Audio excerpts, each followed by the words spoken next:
pasa, les voy a agregar algo. Para el parcial van a tener 45 minutos. Va a tener la misma modalidad.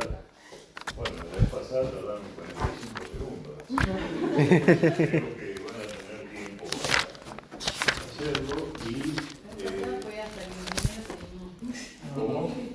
Hasta que el primero se anima a entregar.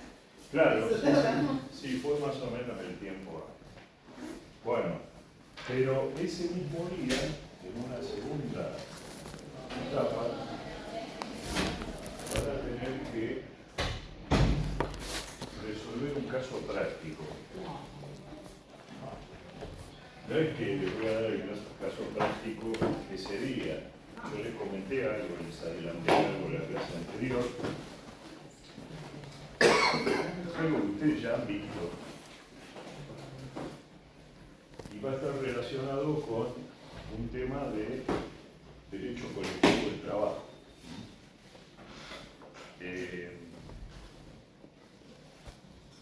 Un tema que está elegido para tratar justamente de que converjan todos los principios y fuentes que se estuvieron viendo hasta ahora. Entonces, ese estudio, ese análisis, ustedes lo van a tener que hacer individualmente. Pero el día en que se tome el segundo parcial, un grupo de ustedes, y se van a enterar ese día, van a ser la parte actora, es decir, los que representan a los trabajadores y otra parte demandada. Y van a tener que dar argumentos sobre esto.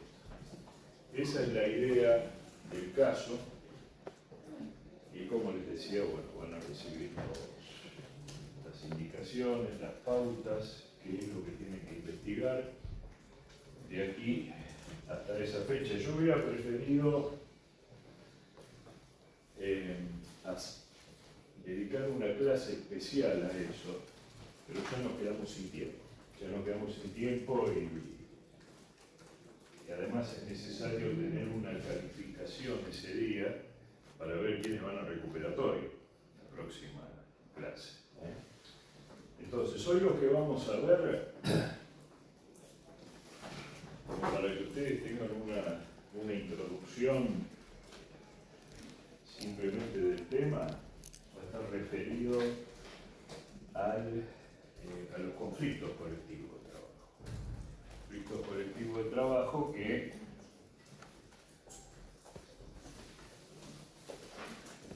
se llaman,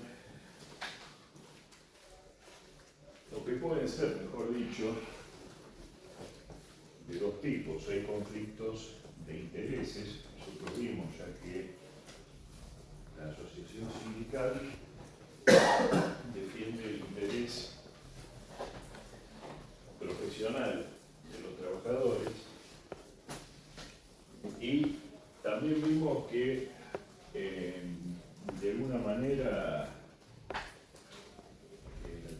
es tratar de canalizar por medios legales lo que es el conflicto justamente entre capital y trabajo, ¿no? Siempre, lógicamente, la asociación sindical en el modelo legal nuestro representa a los trabajadores en el marco de un convenio colectivo y vimos que por lo menos, una vez al año, a veces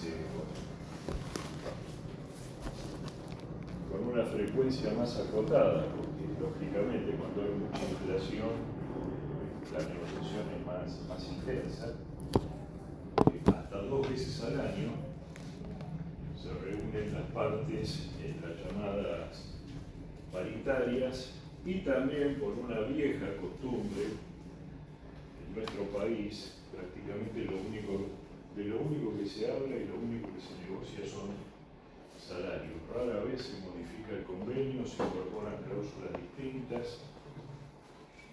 El tema es que, lógicamente, si se firman acuerdos salariales, principalmente tienen la finalidad de mejorar la situación de los trabajadores. Entonces, en muchos casos, lógicamente, los trabajadores plantean a través de sus representantes una determinada demanda, una mejora, ya sea en jornada de trabajo, de remuneraciones, y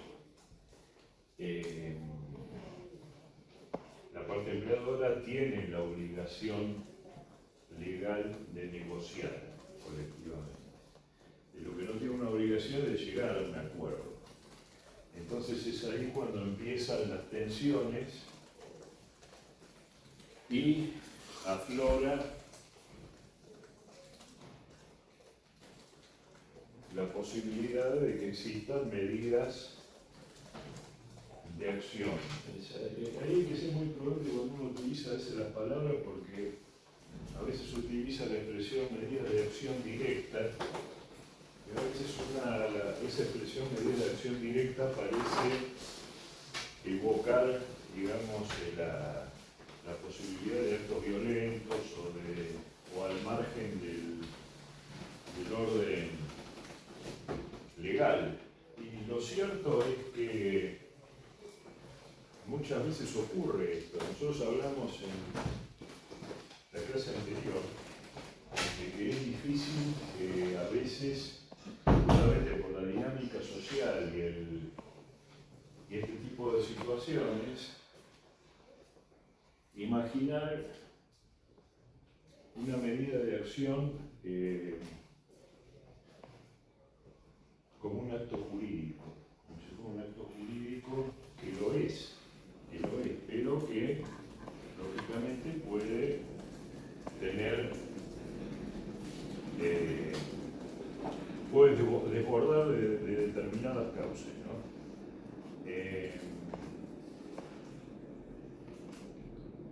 Y además tenemos que tener en cuenta que el derecho constitucional de huelga del artículo 14 bis de la Constitución Nacional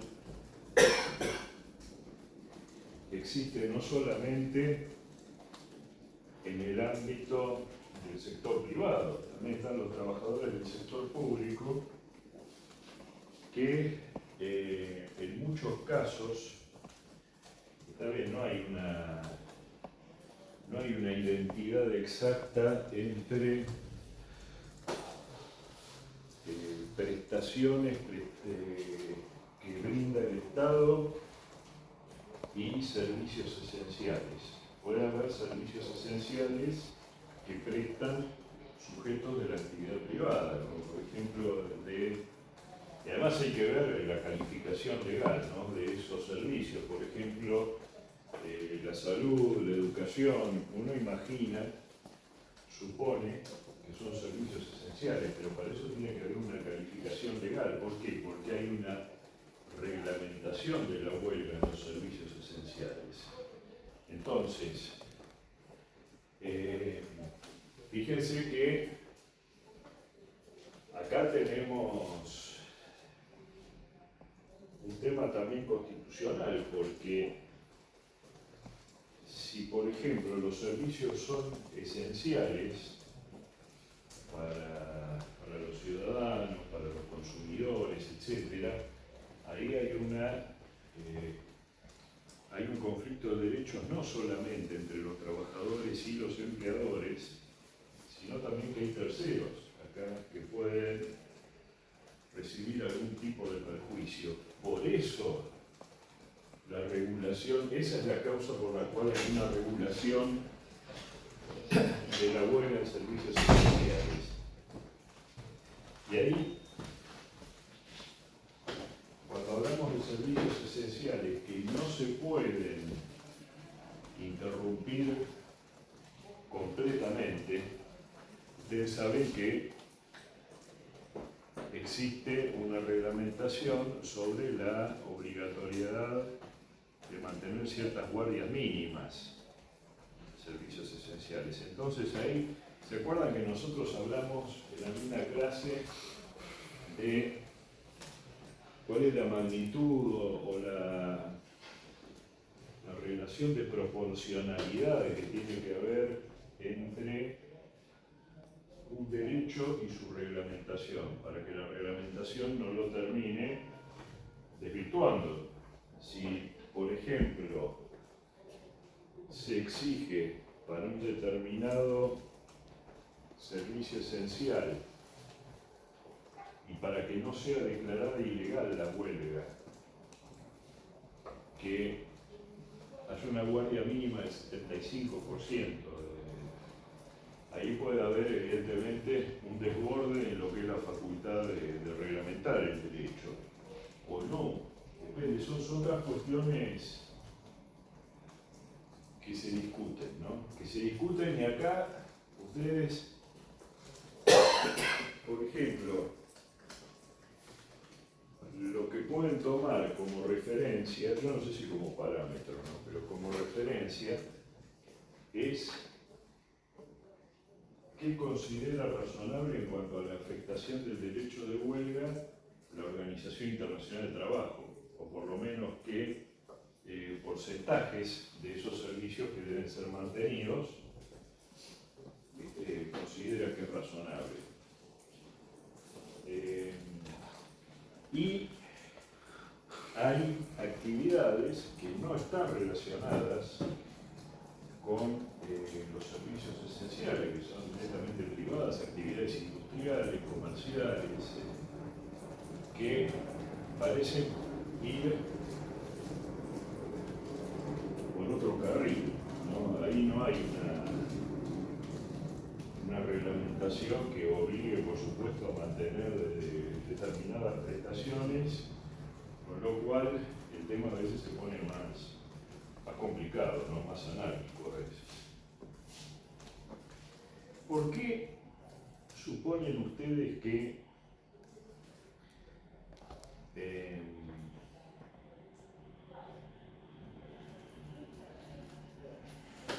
es necesario, cuando se reglamenta el derecho de huelga,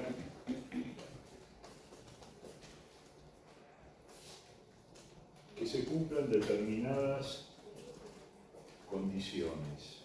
Eso vimos recién, acabamos de hablar de la huelga en los servicios esenciales. Y ahora pasamos a hablar de la huelga en general.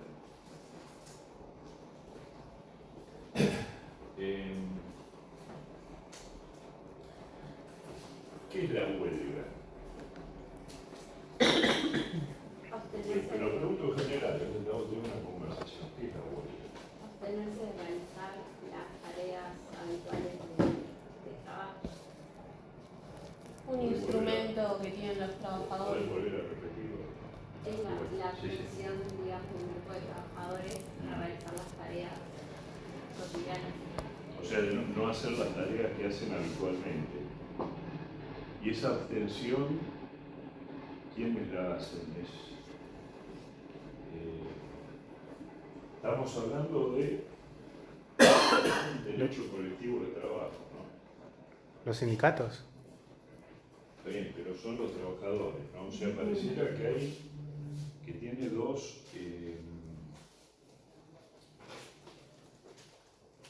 dos manifestaciones el derecho de huelga. Uno es individual, porque es cada trabajador que adhiere o no a la huelga. Pero también hay una manifestación colectiva de ese derecho. Nosotros hemos hablado de esto.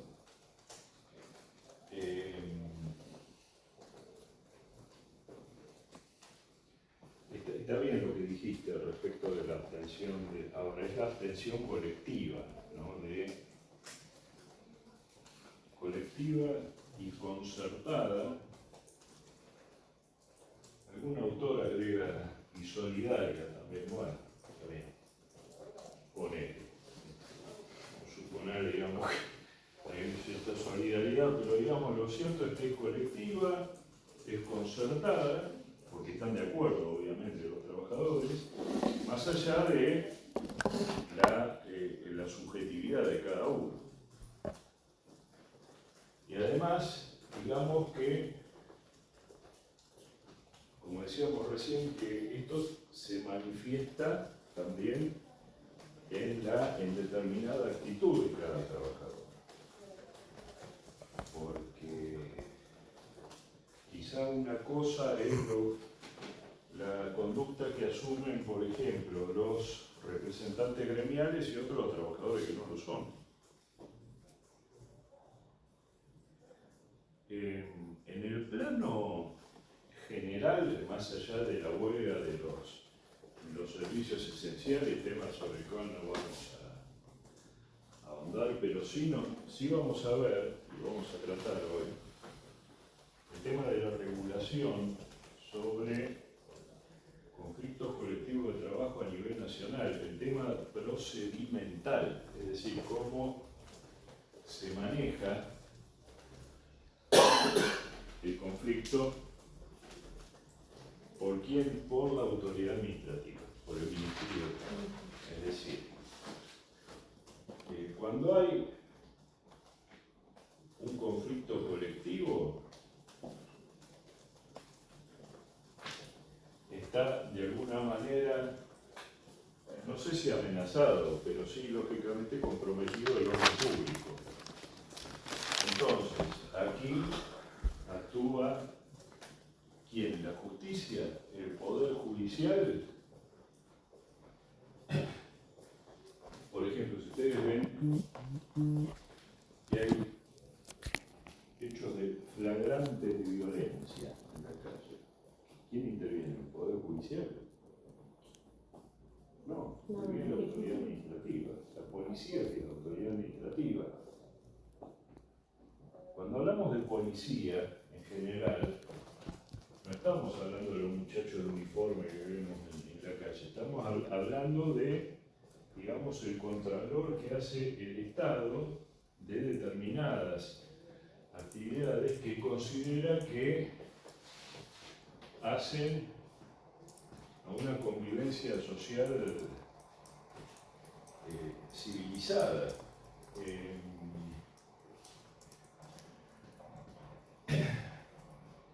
Ustedes no van a encontrar ninguna norma expresa que le dé facultades al Ministerio de Trabajo para intervenir en una huelga, pero es, digamos, podríamos citar a la ley de la necesidad, porque alguien tiene que intervenir, ¿no?, en este tipo de situaciones. Y es fundamental la intervención del Ministerio de Trabajo porque en última instancia es quien califica la legalidad o la ilegalidad de una huelga. Entonces no es un dato menor, un dato sin importancia.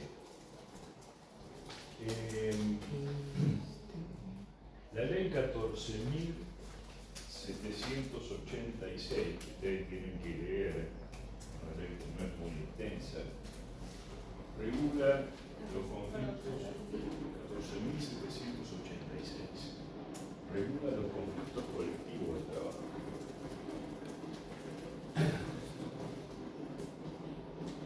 Fíjense que, si quieren ya vayan buscando la ley. Fíjense que comienza la ley refiriéndose a los conflictos de intereses. Conflictos de intereses.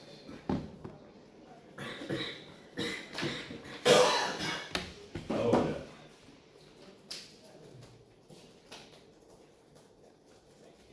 estos conflictos de intereses pueden, uno siempre se imagina que vienen del lado laboral, del lado de los trabajadores. Y a veces no es tan así, está bien, es cierto, en forma excepcional, pero los empleadores también tienen una medida de acción directa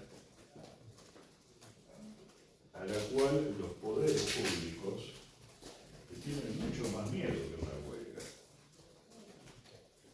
que se llama lockout. El español es el cierre patronal.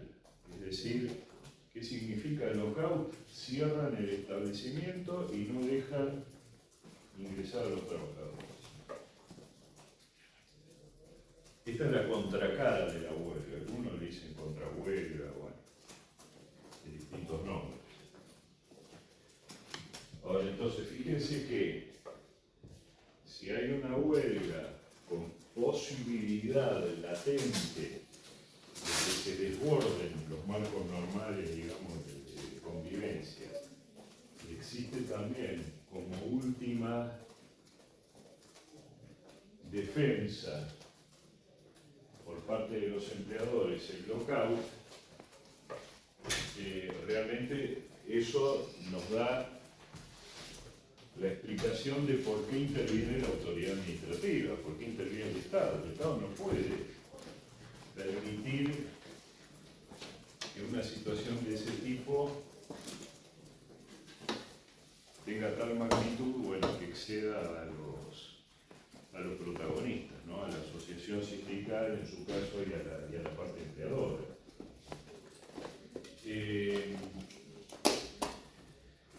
Cuando una de las partes decide o va a plantear una medida de acción directa, según esta ley, tendría que ponerlo en conocimiento del Ministerio de Trabajo para iniciar lo que es una instancia de conciliación obligatoria.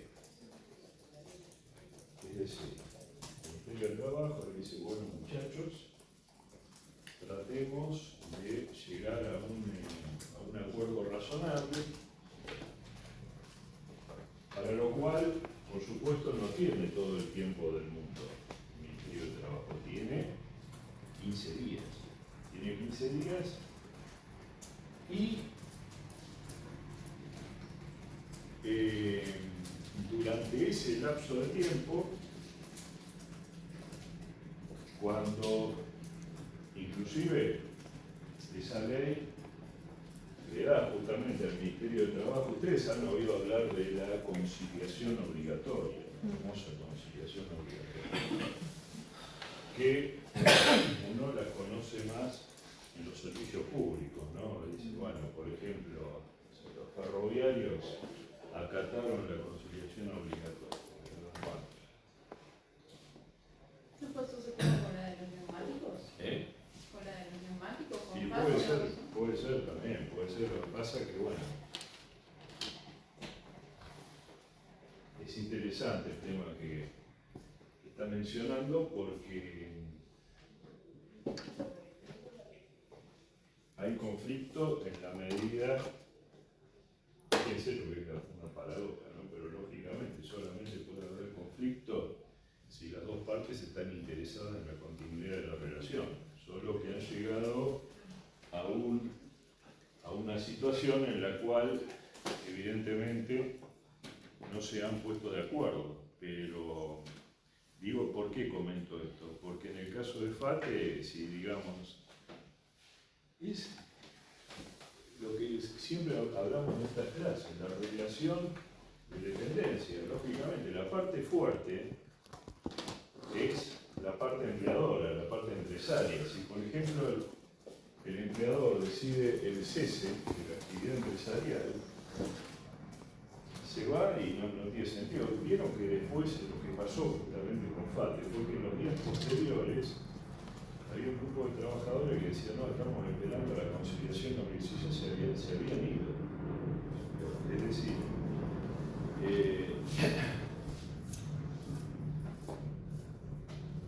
no hay que ver a es más, este tipo de conflictos a veces es sano que existan estos conflictos, porque es, digamos, de alguna manera la contracara o una válvula de escape cuando no es posible la negociación o para tratar de encauzar la negociación. Lógicamente, los trabajadores, ¿qué forma tienen, por ejemplo, de obtener un aumento salarial si la parte empleadora no negocia? Y la huelga. ¿Cómo se tiene que encauzar la huelga? Y lo óptimo sería por los caminos legales, pero sabemos que esto a veces se desborda, se extralimita. Entonces uno dice, bueno, pero puede ser que el ejercicio de un derecho constitucional derive en una ilicitud, y sí, puede ser. Puede ser porque el derecho de huelga, estrictamente lo que decíamos recién, es decir, la abstención colectiva de prestar servicios concertadas de un grupo de trabajadores. Y en el esquema legal, ¿por qué puede ser ilícito una huelga? Puede serlo por varias razones.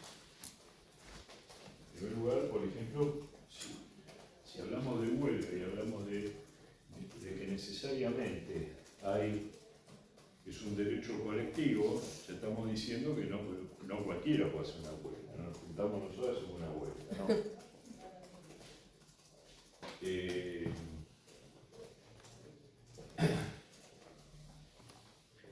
¿Quién puede leer el artículo a partir del segundo párrafo del artículo 242 de la Ley de Contrato de Trabajo, que fue incorporado por la Ley Bases? La ley, sí. La Ley 27.742. Léalo completo porque así lo vamos a ver con... ¿Lo leo? Bueno, por favor. Artículo 242, justa causa. Una de las partes podrá hacer denuncia del contrato de trabajo en caso de inobservancia por parte de la otra de las obligaciones resultantes del mismo que configure injuria y que por su gravedad no consiente en la prosecución de la relación. La valoración deberá ser hecha prudencialmente por los jueces, teniendo en consideración el carácter de las relaciones que resulta de un contrato de trabajo, según lo dispuesto en la presente ley y las modalidades y circunstancias personales en cada caso. Stop. Bien. Esos dos primeros párrafos son la regulación tradicional de la justa causa. Fíjense que habla del Poder Judicial, habla de la valoración que tiene que hacer el empleador, de tener en cuenta las circunstancias personales del trabajador. Está regulando una situación individual, o en todo caso plurindividual, puede haber un conjunto de trabajadores, pero se está refiriendo a un hecho o a varios hechos individuales. Ahora sí, seguimos.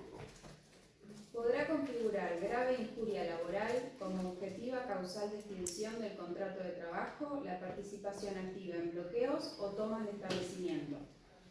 Se presume que existe injuria grave cuando... Paramos un segundito. Fíjense que habla de objetiva causa.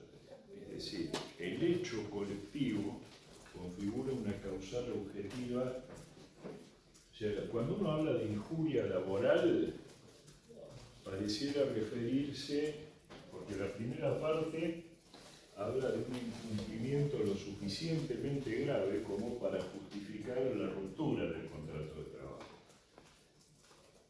Es un incumplimiento, ya sea del trabajador o del empleador, puede ser, ¿no? Porque después tiene la manifestación del despido indirecto, pero en este caso está claramente referido. ¿Se acuerda que hablamos del despido disciplinario en alguna clase, que como lo llaman en España, el despido disciplinario? Despido disciplinario. ¿Sí? Alguna que es un incumplimiento individual que no admite la continuidad del contrato. Acá estamos hablando casi de objetivo, es como una responsabilidad del colectivo, ¿no?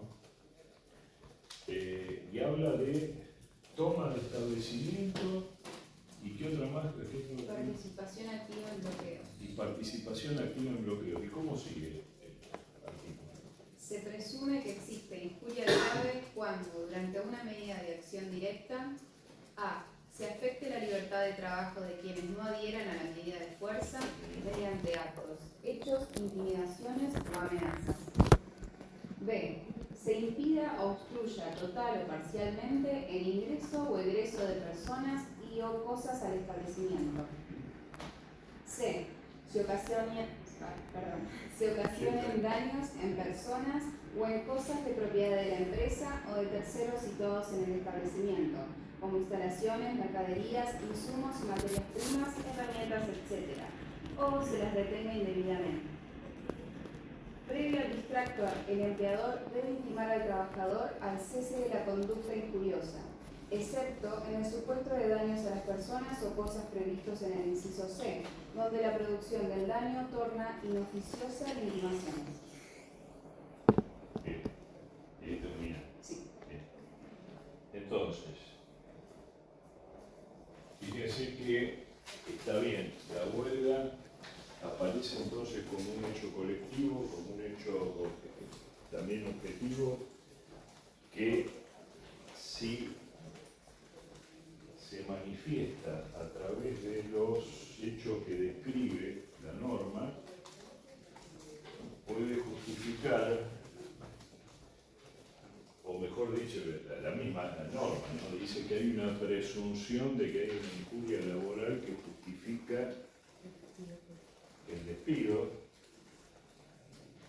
pero ¿qué requiere como elemento necesario para que sea viable la comunicación del despido por esa causa? Después, por supuesto, la valoración la harán eventualmente los jueces, ¿no? Pero ¿sobre qué base puede el empleador despedir con causa a esos trabajadores? Tiene que seguir un procedimiento, ¿no? Tiene que cumplir con un recaudo. ¿Cuál es? Intimarlo a que cese. Exactamente, exactamente. Y ahí empieza a también tallar el otro elemento, el individual, es decir, lo que haga cada trabajador. Que se va a intimar a cada trabajador a que ahí la intimación es a cada trabajador. Y se puede hacer en forma colectiva. Se puede, por ejemplo, puede, no sé, aparecer, como pasa a veces, un escribano y levantar un acta y así se los intima a los trabajadores a que o desocupen el establecimiento o a que, depende de qué sea lo que se está haciendo. Para que quede, digamos, aceptada la intimación esta y, bueno, si es desoída, puede viabilizar el despido.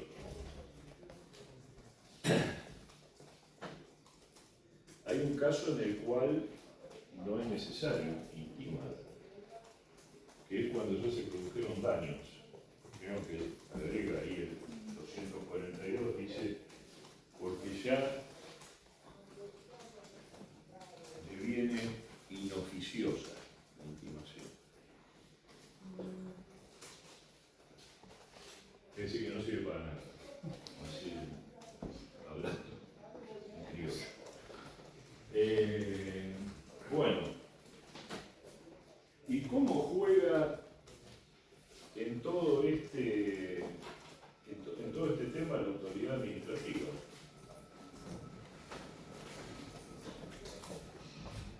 Acá viene otro tema, y es que el Ministerio de Trabajo no está obligado en todos los casos de conflicto colectivo a llamar a una conciliación obligatoria. No está obligado. Además, hay casos que dicen, bueno, arréglense ustedes, y esto queda de mano, no sé, de la policía, pero no de la policía, no de la policía administrativa, sino de la policía en serio, y de, digamos, el Poder Judicial. Me estaba acordando de, bueno, algunos de ustedes son muy jóvenes, otros no tanto, pero no sé si se acuerdan, hace algunos años una planta también de alimentación en la zona norte de Gran Buenos Aires que se llama Kraft. Bueno, no sé cuánto tiempo tuvo un grupo de activistas tomando la planta. El Ministerio de Trabajo no intervino, o prácticamente no intervino, hasta que un juez le dio la orden a la policía de la provincia de desalojar la planta.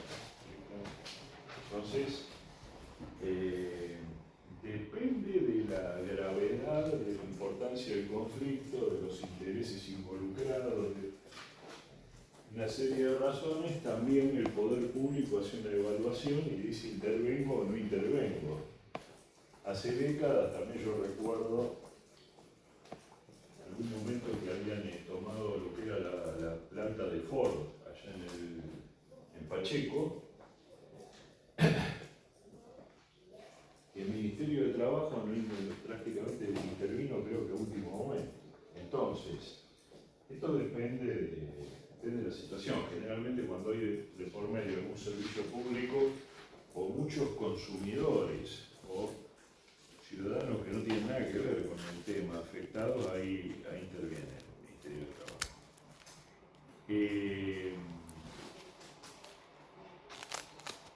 Cuando el Ministerio de Trabajo dicta un acto administrativo, una resolución que establece la conciliación obligatoria, abre este plazo de 15 días, para mí son 15 días, sabe que como todos los plazos administrativos, pero hay discusiones sobre eso, que durante los cuales el Ministerio de Trabajo trata de conciliar a las partes. Y es más, si ve que las partes no le dan mucha importancia al tema, puede ofrecer también al Ministerio de Trabajo un arbitraje voluntario. En ese caso, las partes tienen que suscribir un compromiso arbitral. Indicar cuáles son los puntos que tienen que resolver, la prueba que ofrecen, pero el Ministerio de Trabajo todo esto tiene que resolver rápido, porque tiene 15 días, que es el proceso conciliatorio, y dentro de ese plazo tiene que laudar. Si ustedes saben que hay un acto de autoridad de un tercero que puede ser la sentencia o el laudo arbitral, ¿no? El laudo arbitral solamente puede ser impugnado si las partes aceptan someterse a un compromiso arbitral. El laudo solamente se puede impugnar si el Ministerio de Trabajo se pronunció sobre un tema que no le propusieron las partes o lo hace fuera de plazo. O sea, por cuestiones, fíjense, estrictamente formales. ¿Por qué? ¿Por qué por cuestiones estrictamente formales y no por cuestiones sustanciales? ¿Por qué piensa? ¿Cómo? Razonen un poco. ¿Por qué solamente por esas dos cuestiones podría ser recurrido un laudo arbitral? ¿Por qué voluntad? Exactamente.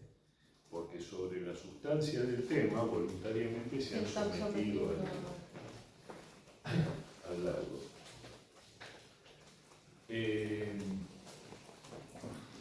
¿Qué pasa si... bueno, y después, además tengan en cuenta que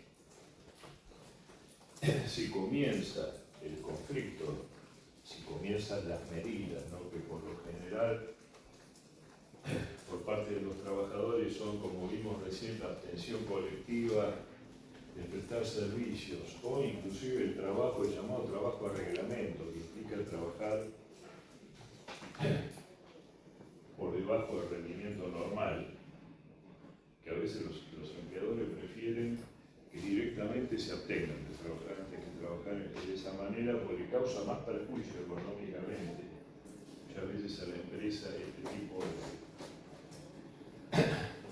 de ejercicio de la huelga.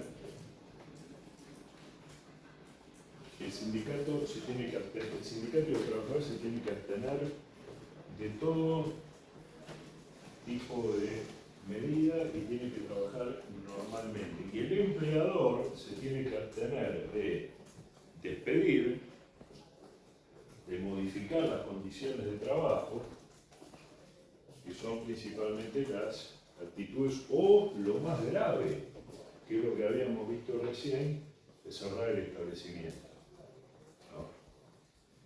Porque en esos casos las multas y las sanciones para el empleador suelen ser severas, porque vuelvo a decirles, el Ministerio de Trabajo, la autoridad pública le tiene más temor a esto que a las medidas de los trabajadores.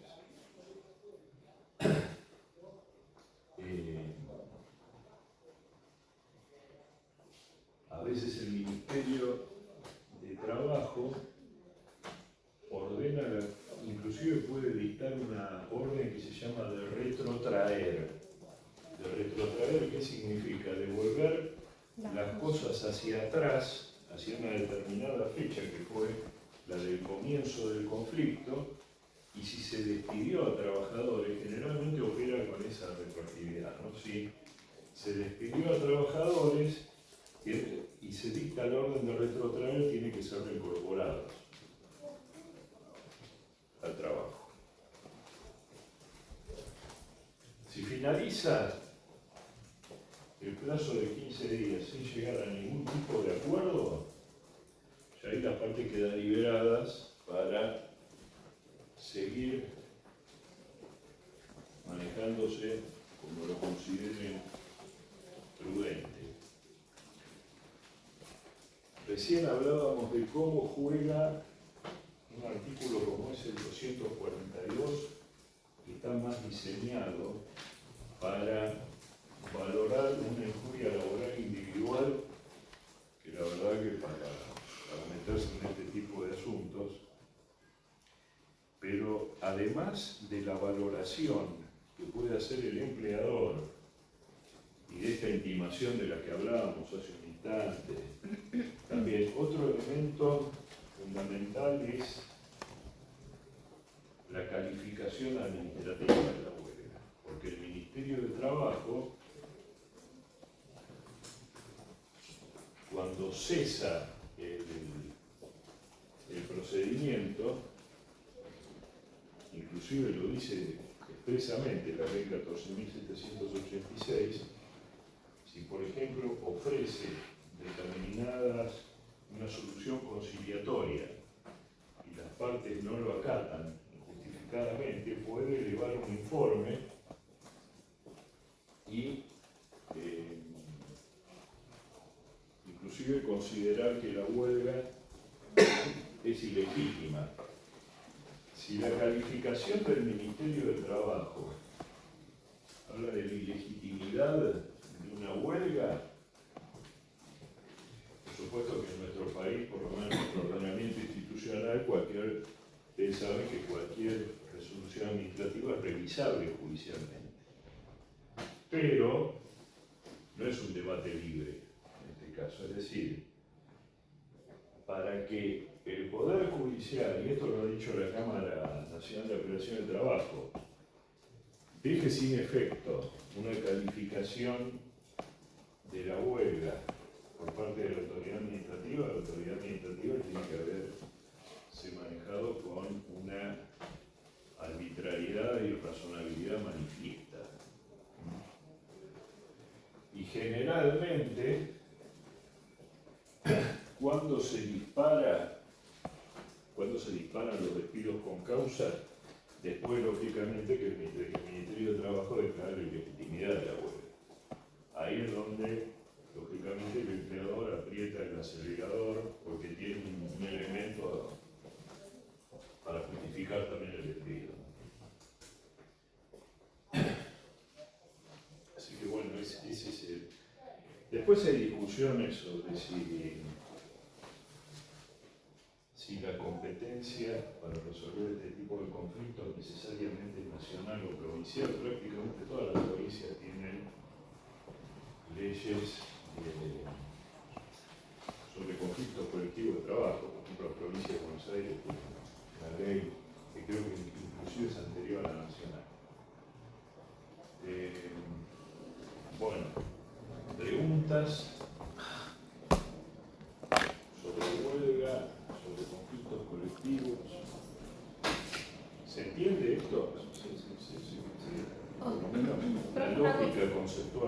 Sí.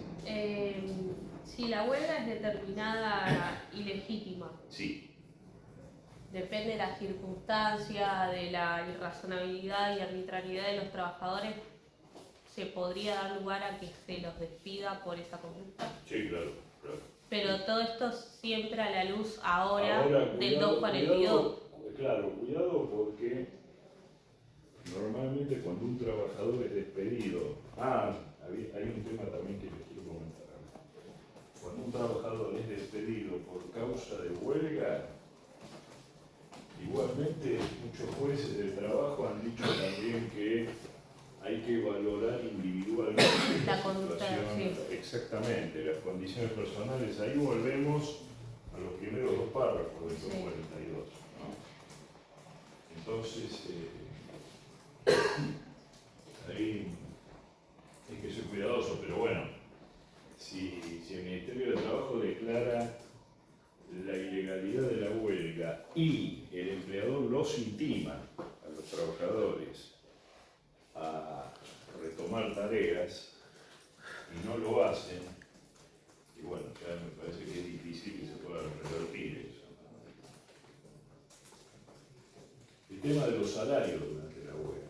¿Qué pasa con los salarios? Porque lógicamente, a ver, si el trabajador hace huelga, ¿está a disposición del empleador? No, no está prestando servicio. Obviamente. Pero depende también a raíz de qué se origine la huelga. Muy bien. Ahí me gustó ese punto. ¿Qué opinan los demás? Tiene razón. No, porque a lo que voy es que, porque lo vi en una clase hoy, si el empleador, la huelga se origina a raíz de que el empleador no está cumpliendo con sus obligaciones,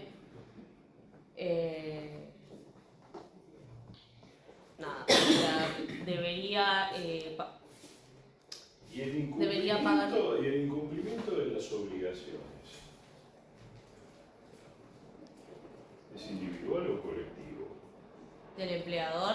Porque para que haya una huelga tendría que ser un impedimento que afecta por lo menos a la totalidad de los trabajadores y además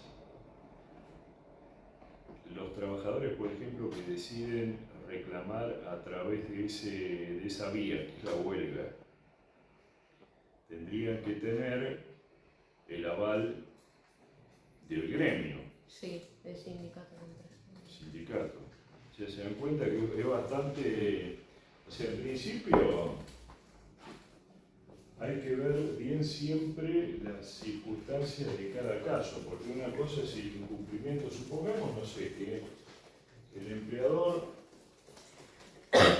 entra en mora salarial con un conjunto de trabajadores o con uno o con dos trabajadores, y ese trabajador le pide al sindicato que lo represente. ¿Se acuerdan que vimos en una clase anterior pero siempre estamos dentro de lo que es el aspecto individual de la relación de trabajo.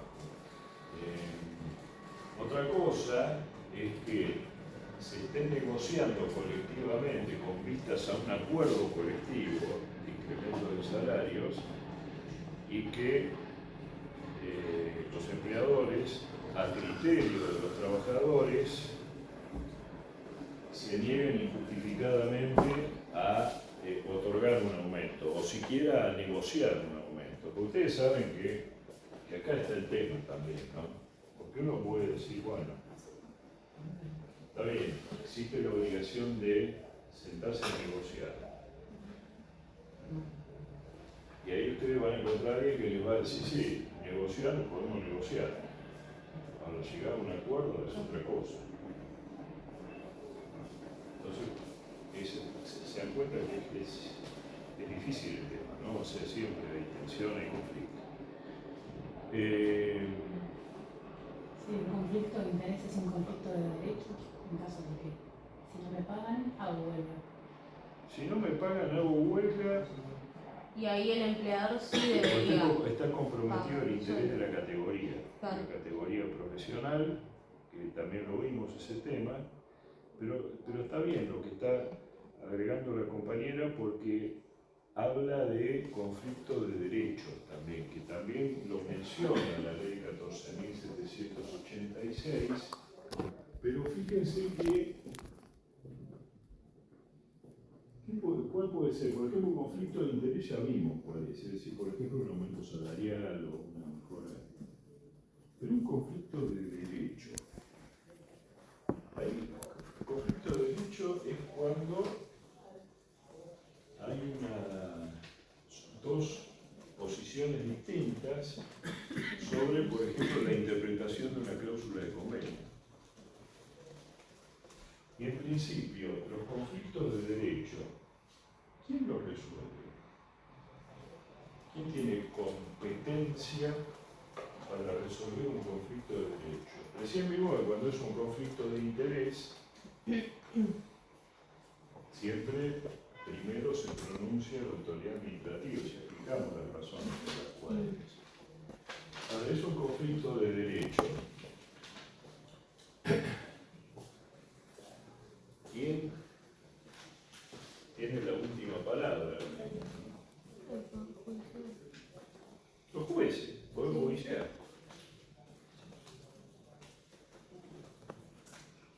Por eso, la ley 14.786 dice que esas normas de que cuando hay un conflicto colectivo de intereses puede haber una conciliación obligatoria, si la cita el Ministerio de Trabajo, cuando hay un conflicto de derecho, voluntariamente las partes pueden pedirle, ¿las partes de qué? Las partes del convenio colectivo. Las partes colectivas le pueden pedir al Ministerio de Trabajo un laudo para que determine técnicamente qué alcance tiene una determinada cláusula de convenio.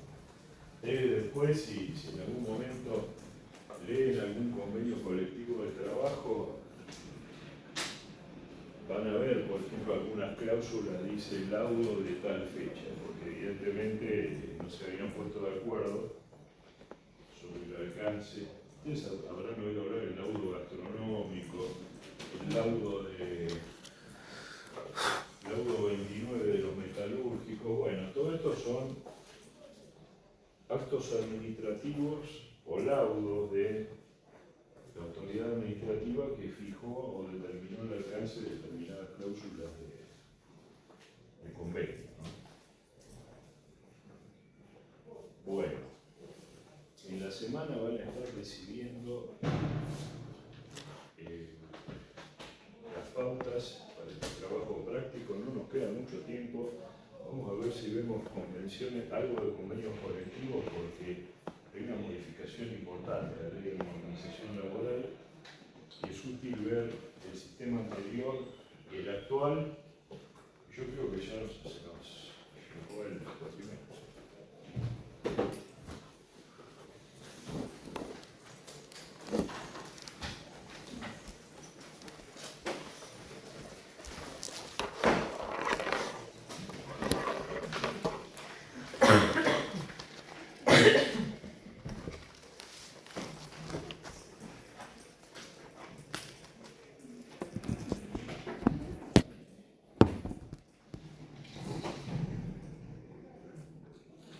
Arrondo, Gualtur. Presente.